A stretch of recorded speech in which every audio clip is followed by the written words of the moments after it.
যেদিন তুই আসলি ওই দিন দুইজনে সিদ্ধান্ত নিলাম আর আমরা আমাদের জন্য বাঁচবো না, বাঁচবো তো আমার সন্তান আর কলিজার টুকরার জন্য বাঁচবো। ঠিক এটাই সত্য, কোনো মা বাবা সন্তান আসার পরে নিজের জন্য বাঁচে না। যদি নিজের জন্য বাঁচত, ঢাকা শহরে দুই চার হাজার রিক্সাওয়ালা ডেলি থাপ্পড় খায়া বাড়িতে ফিরে, পরের দিন রিক্সা হাতে উঠতো না লজ্জায়, কিন্তু পরের দিন রিক্সা হাতে ওঠে এই কইরা কথা মনে করা যে আমি তো আমার জন্য বাচ্চা নাই, আমার স্ত্রী পুত্রের জন্য বেঁচে আছি, আমার সন্তানের জন্য আমি বেঁচে আছি, এদের ভবিষ্যৎ আমার দেখতে হবে।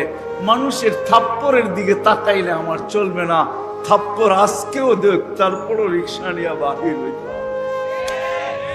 আল্লাহ রসুল কবিতা শোনার পরে যুবকের কলার ধরে বলছে, কুম আনতা ওয়া মালুকালি আবিকা, উঠ তুই তোর মাল তোর বাবা, বাপের বিরুদ্ধে অভিযোগ।